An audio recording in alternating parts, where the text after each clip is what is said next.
Meus amigos, que a paz de Jesus permaneça em nossos corações.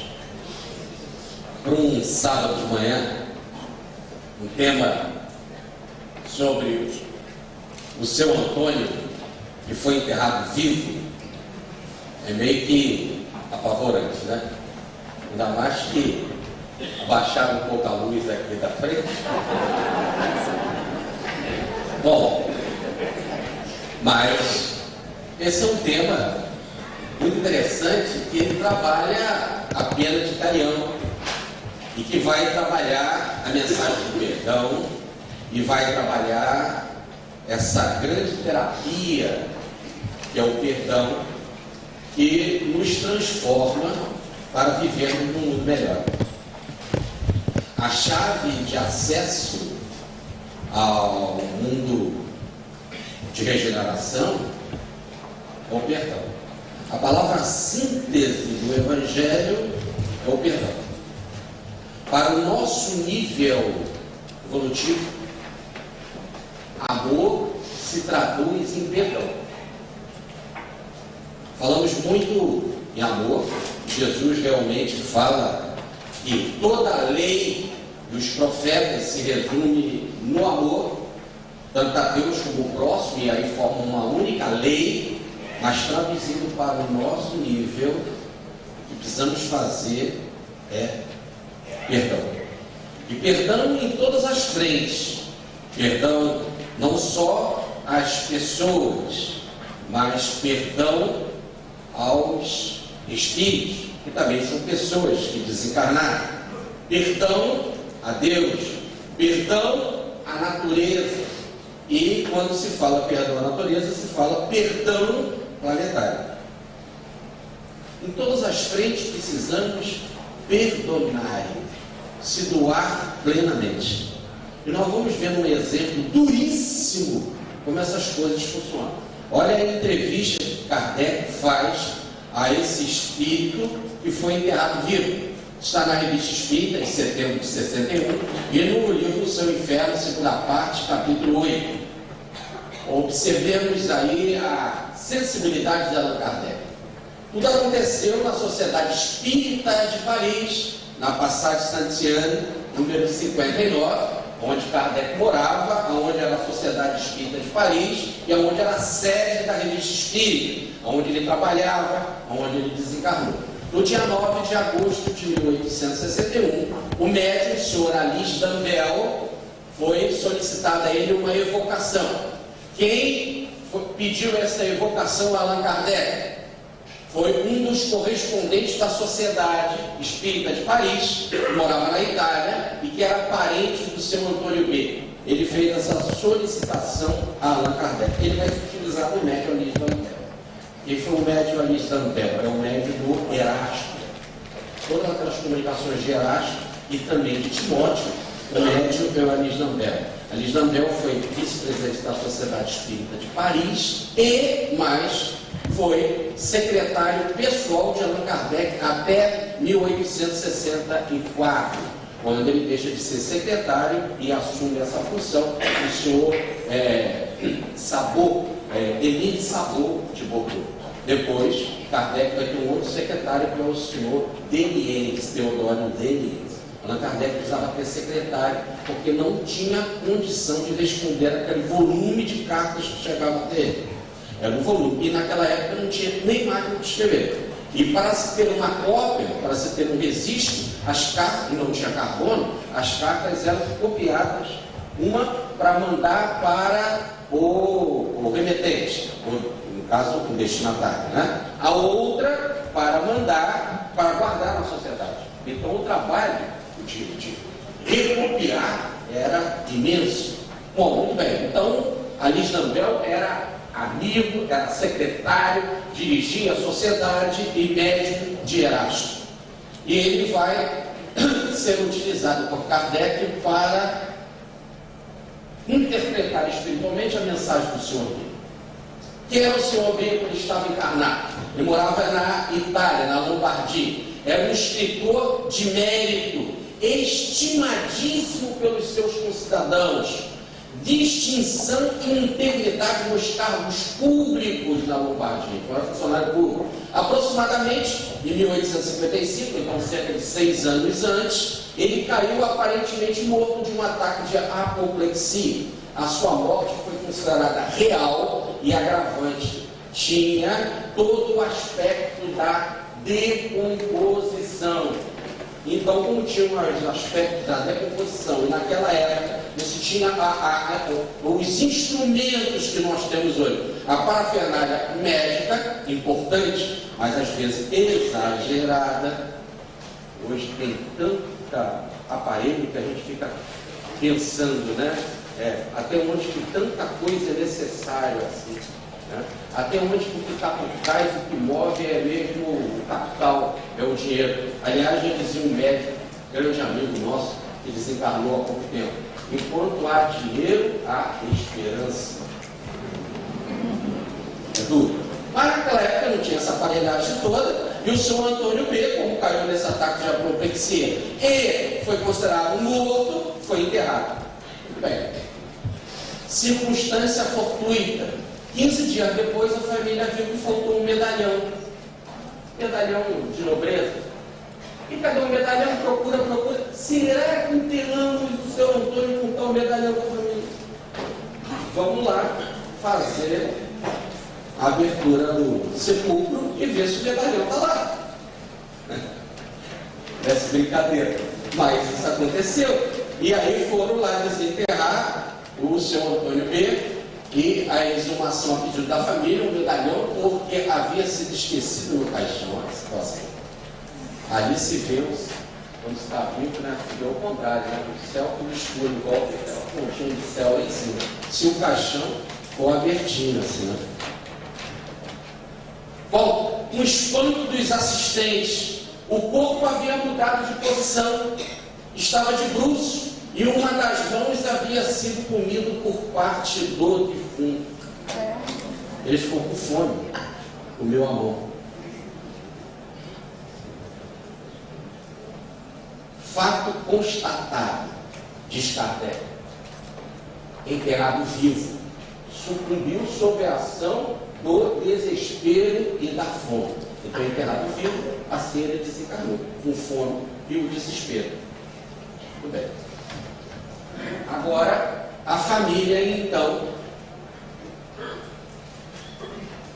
6 anos depois, procura Allan Kardec, era um espírito, correspondente da revista na Itália, da revista Espírito, procuram Kardec e solicitam uma evocação. E aí vai começar a explicação espiritual para o fato.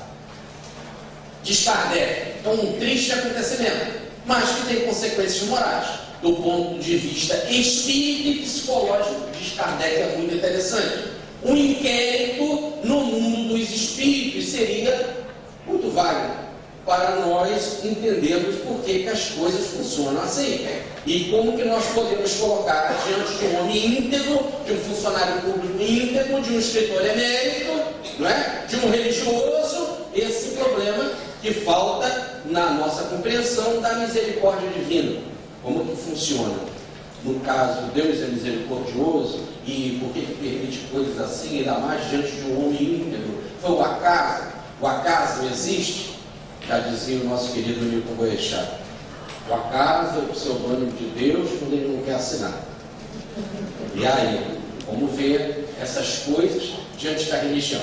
O que mais pensava Kardec? Seu Antônio B. era um homem íntegro. E aí? Evocação.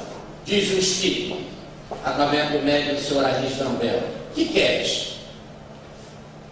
A pedido de um dos vossos parentes, nós vos evocamos com prazer e seremos felizes se quiserdes responder-nos. Isso é muito interessante, Allan Kardec, essa técnica. Se quiser. Ele nunca impunha nada ao Espírito. Ele tratava o Espírito, se comunicava em todos os níveis, não só esse que era visto de uma pessoa que foi íntegra aqui na Terra, mas os obsessores, os comilões, até os glutões que ele evocava, todos ele tratava com o máximo de liberdade, de respeito, deixando o espírito livre se ele quer ou não se comunicar. Afinal, ele estava diante de um estudo, de uma pesquisa, e precisava da boa vontade espiritual. Disse o espírito: sim, desejo fazer. Então Kardec procede. Aqui é o quarto lá da Sociedade Espírita de Paris, onde morava Kardec, que agora é um hotel. Hoje nós podemos ficar hospedados no quarto onde morava o Kardec, tá certo? E onde o senhor Antônio B foi evocado. Lembrai-vos do incidente da vossa morte? Resposta: certamente que lembro. Mas por que avivar essa lembrança do castigo? A primeira informação, ele interpreta como castigo. E vamos ver que extensão ele dá para a palavra castigo. Efetivamente fosse enterrado por descuido? Resposta: assim deveria ser, visto revestir-se a morte aparente de todos os caracteres da morte real. Eu estava quase exame, diz Kardec, privado da circulação do sangue, descoloração da pele pela privação do sangue. Essa era a opinião médica da época, né? Eu estava quase exame. Não se deve, porém, imputar a ninguém um acontecimento que estava predestinado desde que nasci. Então, primeiro, assim deveria ser. Estranho. E estava predestinado. Como é que é isso? Você planeja para ser enterrado vivo? E ele ainda diz mais: não há responsabilidade de ninguém, assim deveria ser. Incomoda-vos estas perguntas? Será mistério lhes demos filho? Olha o carinho de Kardec, né? A coisa dolorosa. Vai mexer com situações muito sofridas do espírito, né? Posso continuar? Te incomoda? Quantas vezes a gente fala nas reuniões de nossa desobsessão, né? Gritando, falando de moral, recomendando o espírito com certas bravuras, falando aquilo que a gente não faz. Aí, olha o critério de carinhoso antes de tudo, né? A dor do espírito. Inclusive, você fala: mas esse aí não é obsessor, o outro é obsessor. Mas ele só é assim porque ele tem uma dor, às vezes, muito maior do que o seu sonho dele. Ninguém faz maldade sem sentir uma imensa dor, porque está num imenso vazio, porque está numa imensa tristeza, porque está numa falta de completude imensa. E por isso interpreta a felicidade de um modo completamente diferente daquela felicidade espiritual, como diz o Livro dos Espíritos na pergunta 614. A única coisa que traz felicidade para o homem é a vivência da lei de Deus. Como ele não percebe isso, porque diz a pergunta 621, porque ele esqueceu e desprezou. E então, no exato momento que ele esqueceu e desprezou a lei, ele não percebe a felicidade que está dentro dele mesmo. Então, por causa disso, ele sofre e faz maldade. Diz o Espírito: não, pode continuar. Por que deixaste a reputação de um homem de bem? Esperamos fosses felizes. Fosses felizes. Resposta: eu vos agradeço. Olha o Espírito como ficou satisfeito com Kardec. Pois sei que há vez de interceder por mim. Olha a importância da oração. Vou fazer o possível para vos responder. Se não puder fazê-lo, falo-á um dos vossos guias por mim. Essa minha dor foi muito grande. Eu não consegui responder. Ou eu não tiver capacidade espiritual para tratar as grandezas, ou a grandeza da sua pergunta, um mentor me apoia. Nós somos apoiados em todas as frentes, influenciam os espíritos na nossa vida, sim, muito mais do que supõe. E nos dois planos, eles influenciam do lado de lá. Lá existe a mediunidade igual aqui, da mesma forma. Tá certo? Podeis descrever-vos as vossas sensações daquele momento de ser enterrado vivo, que você olha lá do fundo da terra, um verdadeiro desespero. Qual foi a sensação que você teve? Que é dolorosa provação sentir-me enterrado entre quatro tábuas, tolhido, absolutamente tolhido. Gritar? Impossível. A voz, por falta de ar, não tinha eco. Fora o papo também, a voz vai embora imediatamente, né? Eu acordo muito de noite, o fenômeno de sonambulismo. Eu vejo a minha voz com dificuldade, às vezes eu quero expressar e não consigo. Então, agora mesmo, estávamos em desdobramento com o nosso querido Zeus Mantuil, um grande pesquisador que acabou de desencarnar no Espiritismo, né? E ele falava, diante da reunião: Jorge, agora só falta você cantar Quanta Luz. E eu fui cantar Quanta Luz, no estado de sonambulismo. Que dificuldade. A voz, né? Você não consegue tirar de dentro uma falta de ar, porque o perispírito não está verdadeiramente acoplado, não está se utilizando do órgão físico.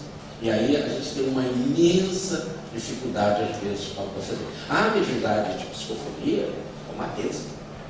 E aí, quando você trabalha com ela conscientemente, ela vem toda a expressão de emoção, de sentimento, de sensação, né? É uma mediunidade muito abençoada, porque ela coloca o impacto da emoção espiritual, bem mais, podemos dizer, menor no caso da psicografia.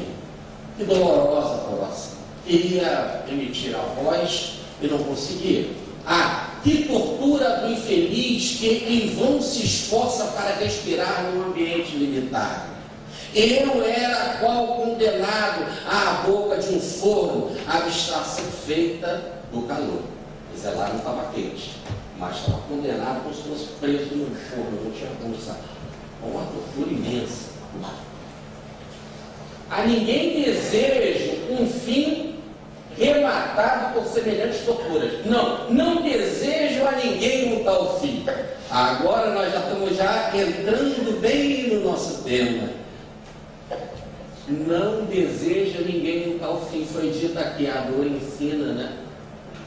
Ou diz Humberto de Campos, a dor é uma grande enfermeira da alma. Desperta o balde. A dor é uma mola proporcionadora do progresso.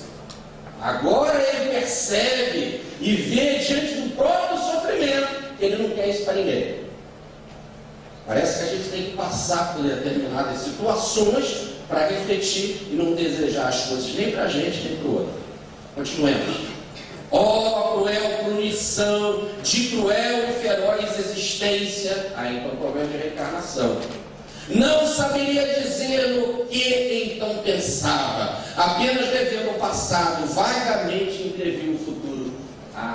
Então vagamente começa a aflorar, como por instinto, e foi dito aqui também, por instinto, algo dizendo, tem a ver comigo, algo dizendo assim, minha culpa, algo dizendo assim, é o meu passado, algo dizendo, é para ter um futuro diferente. Eu, para ter um futuro diferente, preciso me rever. Disseste cruel punição de feroz existência. Como se pode conciliar essa afirmativa com a vossa reputação ilibada? Diz o Espírito, que vale uma existência diante da eternidade? Certo, procurei ser honesto e bom na minha última encarnação, lá na Lombardia, como o São Antônio B. Mas eu aceitara um tal epílogo previamente, isto é, antes de encarnar. Antes de encarnar, eu aceitei um epílogo como esse, com um planejamento. Continua. Por que interrogar-me sobre este passado doloroso, que só eu e os bons espíritos enviados do Senhor conhecemos? Há uma técnica espiritual que diz, quem é superior sabe tudo que passa para o inferior. Logo, os espíritos bons sabiam. Isso não quer dizer que os seus pares, os pares do Antônio B, sabiam, ou os inferiores sabiam. A vida é técnica, só deixa o superior saber a sua dor, para que o superior, que tem capacidade, pode ajudar. Não é um saber por fofoca. Nem podemos transformar a nossa palestra em fofoca. Nem Kardec está interrogando o Sr. B para fofoca. É simplesmente numa visão superior para ajudar o Sr. Antônio B e ajudar a todos. Essa técnica.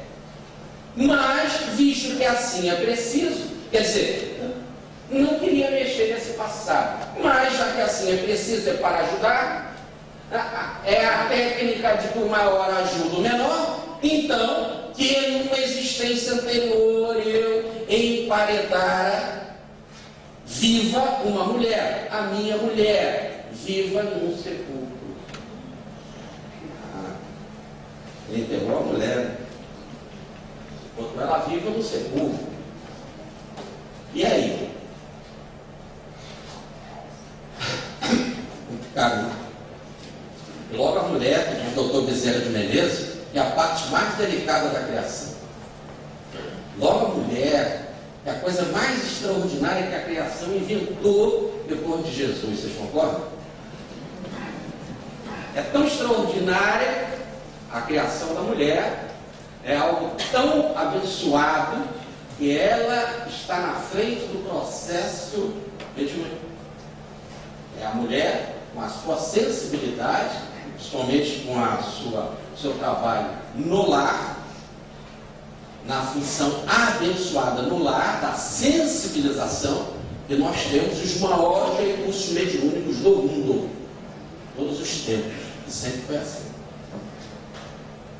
E quando aparecem grandes médiuns, homens, transformando a humanidade, é simplesmente por causa do atraso planetário, em que a mulher não pode fazer na frente e a vida então envia na forma masculina, porque a humanidade ainda é dirigida por uma maioria que se diz os mais fortes. Então há uma inversão de valores. A vida então aproveita disso e coloca numa forma masculina. Por exemplo, Jesus teve que vir numa forma masculina, porque só o homem poderia falar em praça pública. Se ele viesse de uma forma feminina, ele não poderia falar em uma praça pública. E depois dos 30, porque eu mandava a lei judaica depois dos 30. E uma outra opinião extremamente clara com relação a isso, quando Paulo de Tarso diz que se a mulher quiser saber sobre a lei, interrogue o marido quando chegar em casa. Ou melhor, ela não podia nem falar na sinagoga, interrogaria o marido em casa. Então, dadas essas dificuldades, a mulher então mais recusa com a sua chamada aparente fraqueza, mas uma fraqueza que arrasta pelo amor, é que ela cria a sensibilidade. E aí, no caso, ele não percebeu isso. Cruel, mais forte, ele enterra a mulher viva. Mas ele vai dizer assim: pena de talião devia ser-me aplicada, olho por olho, dente por dente. Mas então existe a lei de talião. E ele diz isso para Kardec, e Kardec não corrige isso, mas Jesus não falou na lei do amor. Jesus não veio mudar a lei de talião. Jesus não veio transformar isso, porque Kardec não corrige. Então existe uma lei de talião que funciona, e de que forma, e no caso espiritual é assim, no caso de um planejamento encarnatório é assim. Agora repare, e se ele deveria passar por isso, é a aplicação de uma pena, de uma lei de talião, do olho por olho, do dente por dente, aí então nesse exato momento nós devemos pensar que também funciona uma lei de misericórdia, porque ele pegou a mulher que não estava doente, estava viva, acordada, apanhou, arrastou ela e colocou e emparedou ela viva. E sofrimento dela saber disso tudo inconsciente. Mas com ele, a lei de talião não funcionou assim ao pé da letra. Foi generosa, porque colocou ele num ataque de apoplegia. Ele desmaiado, ou melhor, inconsciente, foi enterrado, não passou por aquele terror da angústia de ser enterrado vivo. Quando ele percebeu, já estava dentro do caixão e num curto espaço de tempo, pela própria fome, ele morreu. É doloroso. Ninguém está dizendo que não é doloroso. Mas imagina você já ser levado para enterrar, ser enterrado vivo, confortavelmente. Então, quando a gente diz que funciona uma misericórdia divina e que as nossas penas sempre são abrandadas, aqui é um caso. O que ele fez com a mulher foi muito pior do que o que ele sofreu. Mas ele fala isso que é uma pena de talião. Vamos lá ver o que é isso. Pena de talião surgiu lá na Babilônia. Os primeiros indícios da lei de Talião, no latim talionis, lei talis, tal aparelho, é o Código de Hammurabi. Em 1780 a.C., no reino da Babilônia, são 281 leis escritas na pedra, vocês vão ver aí, em 3.600 linhas, gravada na pedra. Foi o primeiro código de disciplina da humanidade. Essa lei permite evitar que as pessoas façam justiça elas mesmas, introduzindo assim um início de ordem na sociedade, com relação ao tratamento de um crime e delito, olho por olho, dentro por dentro, por uma ordem. A sociedade era tão primitiva que não tinha nem esse princípio do olho por olho, dentro por dentro. Não tinha nenhum princípio de ordem. Essa foi a primeira. E teve que ser gravada na pedra, para ficar bem claro para toda a humanidade, que esta é a nossa primeira lei de mudança social. O que é Talião? Aí, o espiritual passando para Hammurabi. Aí o código de Hammurabi. Escreve-se com inicial minúscula, porque não é nome de pessoa.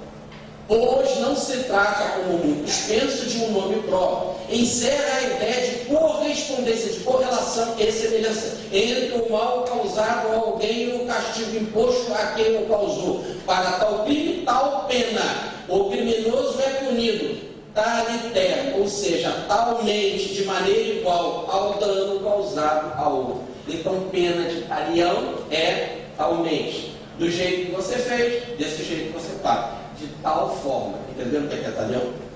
Não é nome de pessoa. Talmente, do jeito que você fez, você vai pagar. Amém. Vamos pegar um exemplo. Eu falei que são 281 leis. Vamos pegar a segunda como exemplo. Mas tem muita coisa para estudar nessas 281 leis. Vamos pegar a segunda. Se alguém avança uma imputação de sortilégio contra um outro e não pode provar, e aquele contra o qual a imputação de sortilégio foi feita, vai ao rio, salta no rio. Se o rio o traga, aquele que o acusou deverá receber em posse a sua casa. Então eu te acuso de alguma coisa, você vai para a prova dos 9. Olha como é que a lei daquela época mandava. Prova dos 9. Vai como um rio caudaloso, perigoso e se atira. Se você morrer, é porque você é culpado. E aquele que te acusou vai receber a sua posse. Mas se você sobreviver, o rio não te engolir.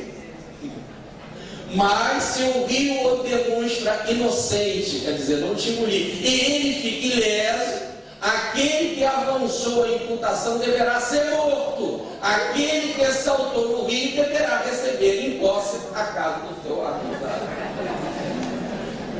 1780 a.C.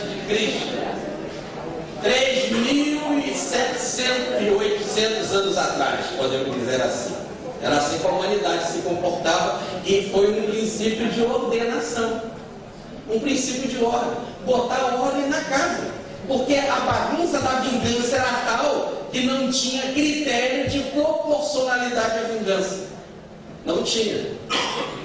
E nós vimos aí no caso do senhor Antônio B, que a vingança no caso da pena de Talião, o caso dele foi até mais branda do que a da esposa. No caso daquela época, antes de Hammurabi, a vingança não tinha proporção. E o vingador se achava no direito de fazer uma vingança extrapolando os limites e muito além daquilo que o prejudicou. Acompanhe. Pena de Talião, está aí escrita na pedra. As 3.600 linhas. Hoje se encontra no Louvre, em Paris. Foi descoberta a pedra. É fácil presumir-se que em sociedade não vinculados pela regra do direito, se uma pessoa se feriu, então a vítima ou seu parente terá direito vingativo sobre a pessoa que causou o prejuízo. Alguém se feriu, a família tem direito de vingar. Bom, a retribuição pode ser muito pior do que o crime, talvez até mesmo a morte. Quer dizer, alguém arranha o teu filho, e aí você ama tanto seu filho, que que você acha no direito. Aí ele fez um arranhão. Eu não vou arranhá-lo, eu vou matar. E aí a lei de Italião fez esse equilíbrio. Arranhão com arranhão, se paga. Entendeu? É uma ordem de equilíbrio social. A lei babilônica colocava um limite para tais ações, restringindo o castigo para não ser pior do que o crime. Restringir o castigo, para não ser pior que o crime. Tal qual. Entendeu? Ali, ó, tal qual. Olho por olho, o olho por olho, né? O sujeito perde um olho, mas quer furar o olho de três, ó. É um limite. É um limite. Diz Moisés, está no Deuteronômio, no Êxodo e no Levítico, os 3 livros do Pentateuco. Quer dizer, só não está no Gênesis e no livro dos Números, né? Ou melhor, é síntese da Torá, da lei judaica, ou da primeira revelação. Vida por vida, olho por olho, dente por dente, mão por mão, pé por pé. O detalhismo do judaísmo vai do olho por olho, dente por dente, em detalhe. Se perdeu a vida, tira a vida. Perdeu um olho, tira o olho. Um dente, uma mão, um pé. Esse detalhe é importantíssimo do judaísmo. O judaísmo é um povo que vê nas suas leis os detalhes dos 10 mandamentos. Eles criaram outros 603. Aí, as 613 leis no judaísmo. 248 positivas, negativas, 265 negativas. Esse detalhe da lei é que chega a essa colocação de Moisés. Ele vai esmiuçar o Código Inaugural, mas continua restrito ao Código Inaugural. Quer dizer, a lei que funcionava 800 anos depois, mais ou menos 700 anos depois de Hammurabi, com Moisés, era a lei desse código, que vai persistir até Jesus, sem alteração. Olha como Jesus altera a lei. Ouviste o que foi dito? Foi dito aqui na lei, Deuteronômio, Êxodo e Levítico. Ouviste o que foi dito, olho por olho, dente por dente. Eu, porém, vos digo que não resistais ao homem mau, mas a qualquer que bater na face direita, ofereça-lhe também a outra. E ao que quiser pleitear contigo e tirar-te a túnica, larga-lhe também a capa. E se qualquer que te obrigar a caminhar 1000 passos, vai com ele 2000. Dá a quem te pedir e não volte as costas ao que quiser que lhe empreste. Mateus e Lucas. Entenderam por que o Evangelho é a boa nova? A palavra Evangelho quer dizer boa nova. E já passou 2000 anos e continua novo. Nós ainda não fazemos assim. Nós vivemos muito mais a lei de Italião do que os princípios evangélicos. E vivemos, inclusive, nós espíritos. Fazia eu essa palestra em mente, na Aliança da Fraternidade, no Encontro Fraterno da Aliança, casa que carinhosamente nos abriga. Fazia eu uma palestra sobre essa palestra lá, e quando eu falei desse caso, que ele foi enterrado vivo, todo mundo estava assim, apavorado, cria um clima, né, no início da palestra, e aí ele conta, né, mas eu fiz assim com a minha mulher, eu enterrei ela viva. Uma mulher do auditório fez assim, perfeito. Mas ela estava lá no encontro da Aliança da Fraternidade, como uma espírita, como uma espiritualista, como alguém que diz que quer Jesus. E nós queremos Jesus. E falamos tanto em vingança, né? O nosso comportamento não é assim. Gritamos e falamos que a justiça é errada, atacamos políticos, como se nós estivéssemos no lugar dele e não faríamos coisa pior. Atacamos as pessoas, a justiça era muito branda, soltou aquele bandido, soltou aquele criminoso, ou ainda não botou aquele na cadeia. A pessoa nunca fala assim com relação ao seu filho, ao seu pai, à sua mãe, é sempre com relação aos outros. Então isso tudo tem que ser revisto na nossa mente, saber até onde somos ou não de Cristo. Temos ou não o Evangelho. Aqui, ó, uma explicação clara. Vamos reler a historinha? Você me perdoa por eu ter te traído? Diz a mulher, perdoou. E por ter roubado a sua fortuna e ter deixado sem nada? Ah, te perdoo. E me perdoa por ter matado e esquartejado seus pais? Ah, também te perdoo por tudo isso. Ah, ufa, me sinto melhor. Não há nada como ter a consciência tranquila. Você quer o perdão? Para ter a consciência tranquila? E consciência tranquila é dando para os outros. Não importa. O importante é a minha consciência. É uma forma de egoísmo. Tremendo. Isso. A consciência tranquila, nós vemos no caso do seu Antônio B. É a aprovação, é a expiação, é o planejamento reencarnatório, é a vivência do processo, para que verdadeiramente na dor, na carne, fruto do processo evolutivo, fruto da transformação do material negativo em material positivo, o processo evolutivo, é que realmente faz efeito a tal da consciência tranquila. Consciência tranquila é fruto de experiência, do experimentar. Aí, vai para Kardec a nona pergunta. Agradecemos essas respostas e pedimos a Deus vos perdoe o passado, em atenção ao mérito da vossa última encarnação. Você foi um cara legal na última encarnação. Eu peço a Deus que te perdoe o teu passado, que alivie a tua mente, que te dê paz. Ele já tinha falado que ele contava com a prece do Kardec, nós já tínhamos visto isso, e aí está acontecendo. Kardec faz, realmente.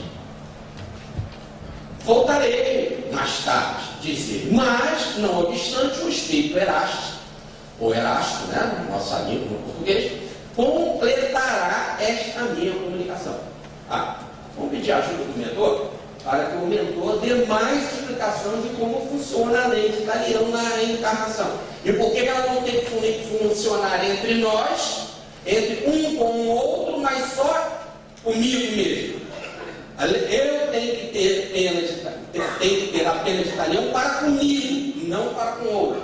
Para o outro funciona o perdão, para a minha exigência da lei. Muito bem. Erasto vai dar as devidas explicações. Mas vamos ver se Erasto tem condição para isso. Se ele realmente é superior. Kardec diz, Erasto, um espírito superior, que se revelou mediante comunicações de ordem elevadíssima. Está no livro dos médios, no item 225. Ele escreveu esse livro sobre astrologia. Erasto viveu no século XVI. Quem ele foi? Thomas Liber. Seu apelido ou seu pseudônimo, Erastus, que quer dizer amado, igual Davi quer dizer amado.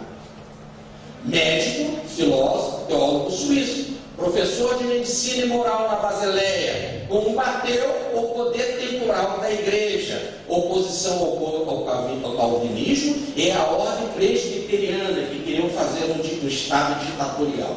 Excomunhão, foi excomungado, porque ele se bateu contra o Estado, foi chamado as suas ideias de heresia, no entanto tinha muitos adeptos na Inglaterra, e era provedor de estudantes pobres, político capacitado, que ajudava os estudantes pobres.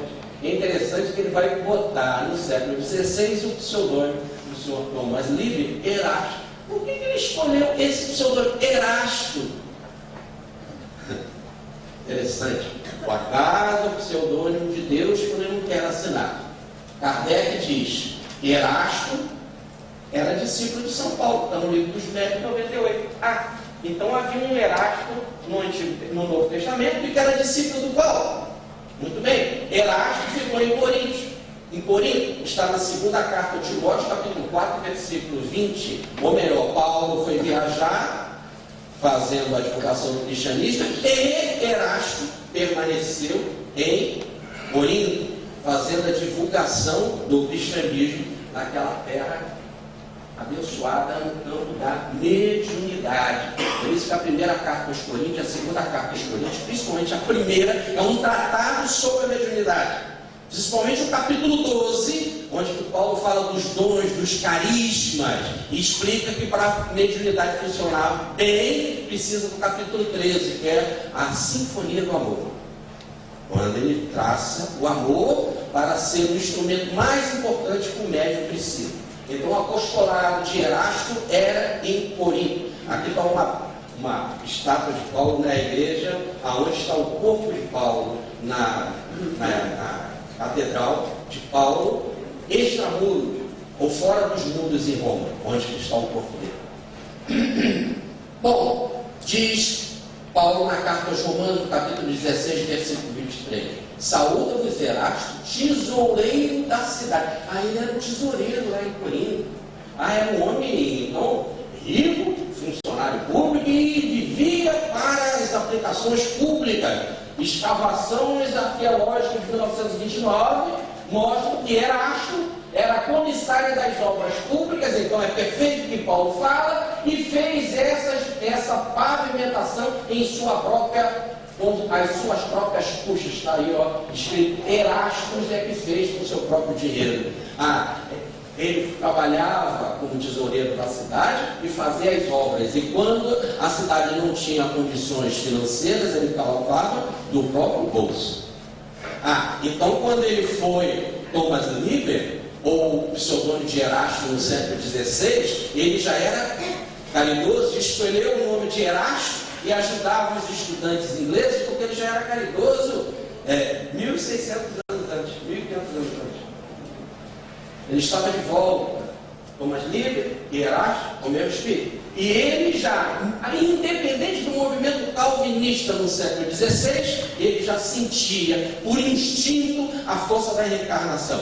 E ele coloca o próprio pseudônimo dele, Erasto, como uma lembrança do seu passado. Querem mais? Está em Atos dos Apóstolos, capítulo 19, versículo 22. Tendo Paulo enviado a Macedônia dois daquele que ele ministrava, Timóteo e Erasto. Então ele era amigo de Timóteo.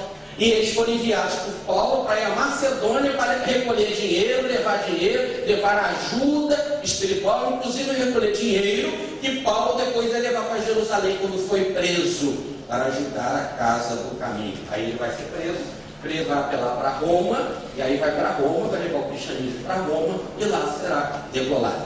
Muito bem. E aí ele era amigo de Timóteo e volta no espiritismo amigo de Timóteo. Está lá no livro dos Médicos, no item 225. Erasto e Timóteo, juntos no século I da era cristã, junto na tarefa da codificação, a mensagem do Evangelho segundo o Espiritismo assinada. Timóteo e Erasto. Muito bem. Foi ele que disse a célebre frase no item 230 o livro dos Médios: melhor é repelir 10 verdades do que admitir uma única falsidade, uma única teoria errônea. Então esse espírito Erasto, que era o médico do senhor Alice Lambel, que era o médico, ou melhor, que era o mentor do senhor Alice Lambel, ele que foi escolhido espiritualmente para dar as explicações do senhor Antônio Pedro. Mas era o médico Alice Lambel, ele morava na rua Breda, número 22. Foi secretário de Kardec até 64. Por quê? Porque em 65 ele já vai fundar um jornal chamado L'Avenir, ou O Futuro, e ele precisava de ter mais tempo para se dedicar ao seu jornal espírita em Paris, que corria junto com a revista espírita de Allan Kardec. Então, o médium era alguém muito dedicado à divulgação espírita. Por isso que, além da revista espírita, onde ele atuava como médico, ele dirigiu esse jornal. O seu primeiro ano, no número 1, foi fundado no dia 7 de julho de 64, e ficava nesta rua onde depois ele passou a residir, em Paris. Diz Kardec que esse jornal teve uma acolhida simpática, e ele desencarnou no dia 17 de novembro de 66, as suas exéquias da igreja de Notre Dame de Lourdes, como diz a revista espírita, foi aqui nessa igreja que foi ele enterrado. E tinha de ser na igreja, porque muitos cemitérios pertenciam à igreja, e no caso havia essa necessidade, para que o corpo fosse enterrado, tinha de ter missa de corpo presente, ou melhor, a família tinha de se posicionar, e também o morto como católico. Mas isso é uma outra história, né? Foi depois a Revolução somente aqui no Brasil, a República, no dia 15 de novembro de 1889, que separa a religião do Estado. Olha, o médium Erasto também teve muita influência aqui no Brasil. O doutor Bezerra de Menezes tinha um grupo dentro da sua casa, um grupo de estudo mediúnico. Ele morava nessa época na Rua na Estrada Velha da Tijuca, número 27. Um médium era o Sarmento Brito e um espírito que se comunicava era o Erasto, que tirava as dúvidas do doutor Bezerra de Menezes. É importante que quem fazia a ata era Bezerra, e ele fazia a ata com a letrinha dele, e as atas, 6 atas estão guardadas no esforço da Federação Espírita Brasileira, provando as respostas de Erasto para Bezerra de Menezes, em tantas explicações, somente de dúvidas em torno do Evangelho e da figura mais de dificuldades e dores. São sempre as consequências de uma vida interior culposa ou mal aproveitada. Nós só passamos por dor, tribulação, dificuldade, porque o nosso passado nos condena. Condena ou porque fizemos coisa errada, culposa, ou porque não fizemos nada. E não fazer nada é tão grave quanto fazer. Diz o Evangelho, na parábola da figueira, a terra não é lugar de inatividade. Se a figueira não der fruto, corta. Continua Erasto explicando: devo todavia dizer que defeitos como este do São Antônio Bessa, a vida é misericordiosa, visto como ser de tal modo terminou uma existência correta, como era a dele, foi por tê-lo solicitado ele próprio, com o fito de abreviar a sua erraticidade e atingir mais rápido as esferas superiores. Ele queria sair do nível em que ele se encontrava, ir para as esferas superiores, e ele mesmo pediu isso. Reencarnação planejada, pergunta 262 do Livro dos Espíritos. Quando nós não temos capacidade de cuidar da nossa encarnação, os espíritos mentores fazem, como fazemos com a criancinha, está lá. Depois, gradativamente, nós seguimos os nossos passos conforme nós somos maduros. Continua Erasto. Efetivamente, depois de um período de perturbação, ele teve no plano espiritual e do sofrimento moral, que isso aconteceu, inerente à expiação do hediondo crime, seria perdoado este, e ele alçará a um mundo melhor, onde o espera a vítima, a sua esposa, que há muito lhe perdoou, para viver num mundo assim de felicidade e sentar no banquinho do lado dela. Ele precisava ter a consciência tranquila, mas ela não perdoou ele. Não basta o perdão, basta para ela. Perdão é algo que funciona dentro. Veja aquele caso do homem: você me perdoa isso, minha mulher, me perdoa aquilo. Estou com a consciência mais tranquila. Consciência tranquila é fruto da sua experiência, funciona para ela, só que ela não pode viver, ele não pode viver ao lado dela no mundo feliz, porque a consciência dele está pesada, a consciência dele acena com culpa. Então ele tem que consertar a mente para poder viver lá. Então não adianta o outro te perdoar. Você tem que se auto-perdoar. E auto-perdão significa experiência no processo através da pena de talião. Talmente você passa pelo processo para fazer a transformação espiritual. Continua o Espírito falando para nós: aproveitar este exemplo cruel, queridos espíritas. Então está falando para a gente, aproveitar, por isso que eu trouxe a palestra. Aproveitai, queridos espíritos, a fim de suportarmos com paciência os sofrimentos morais e físicos, todas as pequenas misérias da terra. Aproveitar isso. Então não era uma fofoca para querer saber o que aconteceu com o São Antônio Bessa. Era uma instrução para que nós pudéssemos aproveitar. E na hora das nossas dores, em vez de ficar culpando Deus, em vez de ficar culpando a vida, em vez de ficar culpando os outros, a gente nota e reflita: será que não foi eu mesmo que planejei?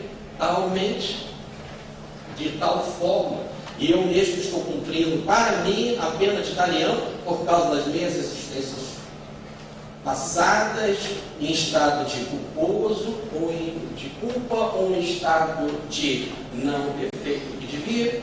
É a opinião de Erasto. Então continua Kardec perguntando para Erasto: que proveito pode uma unidade conferir de semelhantes privações? Poxa, é uma coisa muito dolorosa que passou com o seu Antônio B. A humanidade pode tirar proveito disso? Erasto. As penas não existem para desenvolver a humanidade, porém para a punição de quem erra. Ninguém sofre para o outro aprender. Não, cada um sofre porque merece. É ele mesmo que merece. Eu não estou sofrendo para o outro aprender. Não é isso.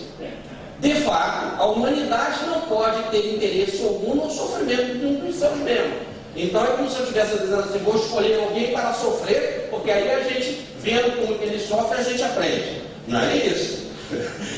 Eu tenho que escolher a mim mesmo. A experiência tem que ser minha. E eu é que tenho que fazer essa transformação espiritual, essa alquimia, essa metamorfose. Neste caso, a punição foi apropriada à falta. Não houve nada que não merecesse. E ele mesmo escolheu. Por que há loucos, idiotas e paralíticos? Pergunta Erasto. Então, todas as situações não são por acaso. E aí, por que há todas as dores na vida? Nada é por acaso. Tudo é responsabilidade nossa. Kardec, então, conclui. Por que morrem esses queimados enquanto que aqueles padecem as torturas de uma longa agonia entre a vida e a morte? Diz Erasto. Crente, respeitai a soberana vontade e não procurai sondar a razão dos decretos da providência. Deus é justo e só faz o bem. Popular, Deus é um Deus de misericórdia que não dá fardo pesado ali das forças de ninguém. Deus é justo, Deus só tem o bem, de Deus só vem o bem. Nada, nenhuma situação, uma única situação de dor, de aflição, de angústia, de dano, nós podemos imputar a Deus. Nenhuma situação. A resposta de Erasto, dele só vem o bem. Todas as complicações, seja de que ordem for, são responsáveis. Essas complicações, nós somos os responsáveis. Conclui Kardec. Penas tais são compreensíveis, não só por estarem mais ou menos ao alcance das nossas vistas, como por serem lógicas. Cremos porque a razão admite. Uma existência honrosa, como a do seu Antônio B, não exclui, portanto, as provações da vida, que são escolhidas e aceitas como complemento de expiação, o restante do pagamento de uma dívida saldada antes de receber o preço do progresso realizado. Você tem que saldar a sua dívida se quiser progresso. Não tem como, não tem outro caminho. Saldar a dívida se quer progresso. Continua Kardec. Considerando quanto nos séculos passados eram frequentes os atos de barbárie, que hoje nos repugna, mas que antigamente eram tão frequentes. Será que antigamente ainda hoje tem tanta barbárie? Mas, diz ele, se era assim, se tinha tanta barbárie e hoje nós ficamos repugnados, então compreenderemos que muitos dos nossos contemporâneos têm de expungir máculas passadas. Muitos dos nossos contemporâneos. E continua hoje, não só na época de Kardec. E tampouco nos admiraremos do número considerável de pessoas que sucumbem vitimadas por acidentes isolados ou por catástrofe coletiva. E por que então tantas pessoas passam por acidentes aí loucos como esse do São Antônio B e tantos outros, individualmente ou coletivamente como um tsunami? Por quê? Foi tanta barbárie nos séculos passados e a gente nem se importava. Olha quanta coisa eu não tenho para pagar. Então ele diz, o despotismo, o fanatismo, a ignorância e os prejuízos da Idade Média e dos séculos que se seguiram legarão às gerações futuras, que a nossa, uma dívida enorme que ainda não está saldada. Temos muita coisa para pagar, individualmente e coletivamente. No caso da nação brasileira, o karma com relação aos escravos é imenso. Por fim, dizer, muitas desgraças nos parecem merecidas, somente porque olhamos o presente. Olha como era no passado. Ele mandava e ela obedecia. Aí já no presente ela já grita com ele. no futuro, aí olha como é que ele vai servir ela. Aí como um aprendizado. Tá certo? Olha lá, ó. Mandava, agora ele fica louco. Essa mulher me deixa louco. É isso, ó. Por que ela está na sua vida? Olha como você fazia no passado. Olha como você vai ficar depois do ambiente. Olha o mundo de regeneração aí. Vocês querem saber como é que é o mundo de regeneração? É assim. Todo mundo obediente, ajudando a mulher, cuidando dela, etc. Bom, e aí é a colocação de Jesus, né? Governador do planeta, Senhor da vida, Senhor dos nossos destinos, o nosso futuro. Nós estamos indo para Jesus e Ele nos abre a porta da vida, dizendo que túmulo nenhum é suficientemente grande e forte para prender o espírito que é imortal e que liberta, sempre anda e viva. O fenômeno mais extraordinário da vida foi a ressurreição. Ele nos deixou esse ensinamento. E aí o seu Antônio B. vem dar os grandes ensinamentos para nós com relação à reencarnação, tema do nosso evento. E aí as dores individuais e coletivas que a reencarnação também proporciona, é Jesus que abre as portas e nos promete como melhor. Mas mesmo assim, é muita dor. No caso do São Antônio B, convenhamos, é muita dor. Casos que nós temos, cada um conhece um caso, e de situações coletivas que toda hora aparecem na televisão e nos meios de comunicação, são muito dolorosos. E aí, como resolver isso? Repare que também o seu Antônio B estava se sentindo meio angustiado em ter que mexer naquelas coisas todas. Sabia que era importante esclarecer, mas ele contou com a oração de Allan Kardec, lembra? Então, diante da dor, ainda é e será por muito tempo. Um meio mais eficaz para vencermos a dificuldade é a oração. E quando o Chico Xavier foi pela primeira vez no Grupo Ismael, no grupo da Federação Espírita Brasileira, recebeu essa mensagem do Espírito Vivian com São Pai, um dos guias do espiritualismo ou do espiritismo no Brasil. Ave Maria, Mãe dos sofredores, Mãe de piedade e bem-aventurança, eis a estrela da paz e da bonança que esclarece e consola os pecadores. Senhora, envolve olhar as nossas dores, se conosco no vale da Provança, faze chover as luzes da esperança sobre um mundo chagado de amargura. Virgem Santa, abençoa o nosso trilho no labor do Evangelho do Teu Filho sobre a terra fraterna do Cruzeiro. Que a obra de Ismael, profunda e imensa, possa espalhar os bálsamos da crença, conduzindo a verdade no mundo inteiro. Muita paz. Fique com Deus. Se estiver citar vários poemas através do Chico Xavier, contando sobre as reencarnações na Revolução Francesa. E um outro livro meu que tem aí também é Paulo Herodes, o encontro de Paulo de Tarso com o rei Herodes, foi o primeiro encontro do cristianismo com uma autoridade espiritual e a palestra desse encontro. Tá? Como foi essa palestra de Paulo perante Herodes? Muito bem. A primeira pergunta aqui. Parabéns ao Valéria. No caso do Antônio B, como explica a pena de talião recebida pela própria esposa? Fará ato por ele praticar? É verdade. Perfeito. Ele fez aquilo com a esposa e ela também estava pagando uma pena de talião. Ou melhor, ela também tinha culpa no passado. Agora, o que nós temos que levar em consideração é que se nós formos descendo assim, e aí ela passou por aquilo, um outro passou, e etc, etc. Se chega à conclusão que na primeira reencarnação já havia essa violência. Por isso que nós não temos que pensar em reencarnação, em projeto de expiação e prova como necessidade. O Espiritismo fala que a reencarnação é uma necessidade. Passar pela expiação não é uma necessidade, porque senão o mal seria uma necessidade. Por isso que Jesus, no Pai Nosso, diz assim: Pai, livra-nos do mal. Se o mal fosse uma necessidade, ele não poderia ir contra a lei de Deus.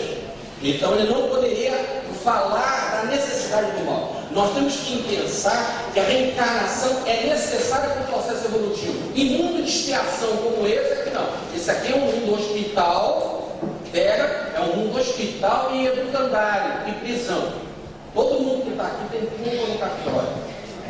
Certo? Todo mundo. Estamos aqui sendo tratados nesse hospital, estamos aqui no colégio para aprender a lei que nós esquecemos e ignoramos, e estamos aqui porque é presídio. Aliás, certa vez Chico Xavier foi visitar um presídio e perguntaram para o Chico Xavier: e aí, o que você viu lá? Muito sofrimento lá entre os presos, lá, o que você viu, Chico? Ele sai com essa, que a gente deve pensar muito. O preso é um de nós que foi descoberto pela polícia. Certo? Nós não vamos tirar coisa de nós. Aquele está preso lá. A gente aguarda. Tá certo? Há uma polícia que está de olho na gente. Não anda na linha bem direito no colégio, no hospital, não cumpre o tratamento médico aqui no hospital e o currículo escolar, que a prisão está nos aguardando. Aliás, certa vez, ele mesmo disse, quando foi dito assim: e aí, Chico Xavier? Ele adorava visitar presídio. E aí, Chico, você viu lá muito espírito sofredor lá, muitos obsessores lá na prisão? Eu falei: não, os obsessores já fizeram o que queriam. Agora o que eu vejo lá são muitas mãezinhas para ajudar os presos. Tudo bem. A outra pergunta, que era a última aqui, nesse contexto da causa e efeito, da lei, nesse contexto da lei de causa e efeito, como se aplica a graça divina no perdão das pessoas e no arrastamento das dívidas? Nossa, isso é uma outra palestra, mas eu não vou fazer uma outra palestra, deixa para uma outra oportunidade. Mas olha, como funciona a graça divina? Sempre, só funciona a graça divina. A lei de Italiano é coisa nossa. O que está por trás é sempre o amor divino.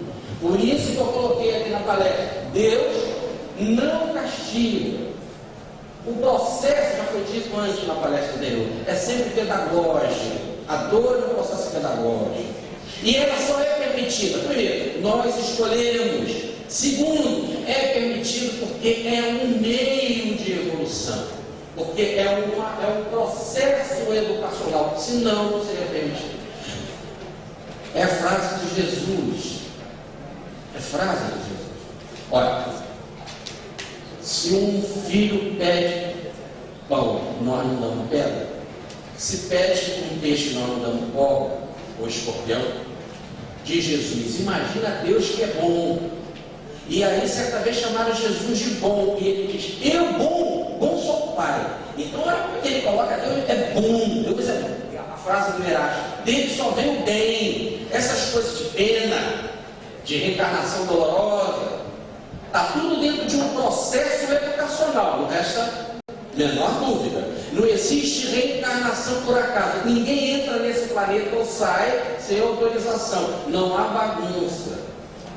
Até mesmo quando você tem um sexo descuidado, eu nem lembro o nome, nasceu um neném, aí você fala: foi carnaval, né? Bom, não foi da parte de Deus. Aquela criança é filho de Deus. Foi dito aqui: os espíritos são filhos de Deus. Foi visto na palestra anterior, não é esse? Olha o livro vermelho que foi citado. Nossos filhos são espíritos. Toda reencarnação é planejada. Não existe reencarnação ao acaso. Nós aqui somos ignorantes porque esquecemos e desprezamos a lei. Encarnação e desencarnação é planejamento. Ninguém entra no planeta nem sai sem autorização. Só pela loucura do suicídio de cumprir as normas da vida. E não deixa de ser um suicídio inconsciente. Então, dentro desse critério de que a lei divina funciona, o que funciona é sempre amor. O que funciona é sempre amor. E essas coisas só são autorizadas por amor. É o meio nosso que é muito atrasado e por isso precisa passar por isso. Nós já somos tão insensíveis, mas tão insensíveis ao outro e a nós mesmos, que a única coisa que nos sensibiliza é a dor. Quando um médico faz uma lavagem intestinal, uma lavagem estomacal, quem já viu? Ou ela basta a pessoa, né? Não é maldade, é bondade. O sujeito tomou veneno, Tá certo? Um médico é aquele, se ele não enfiar com goela abaixo da pessoa, como é que vai fazer a limpeza, a limpeza estomacal? Então todo o nosso processo de dor é loucura nossa. Nós é que nos envenenamos. E o médico tem que fazer a cirurgia, que é sempre bondade, que é sempre o melhor meio possível para a nossa recuperação. Ou a frase de Jesus deve sempre ficar na nossa mente. Sempre. Nós nunca devemos esquecer como, para o nosso nível evolutivo, é a mais importante. Deus é um Deus de misericórdia. Vocês conhecem o resto? Deus é um Deus de misericórdia que não dá fardo pesado além das forças de ninguém. Todas as nossas lutas, todas, estão abreviadas, estão divididas em muitas prestações. Nós vamos pagando como a gente pode e mais ainda, não é superior às nossas forças. E sempre o que funciona é a graça, a misericórdia divina, que é sempre de graça. E ela se chama amor. Por isso que amor não tem preço, não pode comprar em lojinha. Tá certo? Não pode haver consumismo de amor.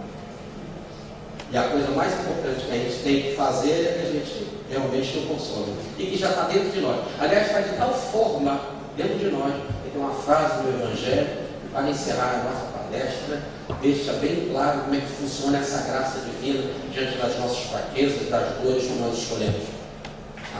Deus não dá o seu espírito por medida. Ele só se doa inteiro, ou melhor, muito inteiro. Todo à nossa disposição. Ou como diz a parábola dos talentos, ou do filho pródigo. Tudo que é meu, meu filho. Muita paz.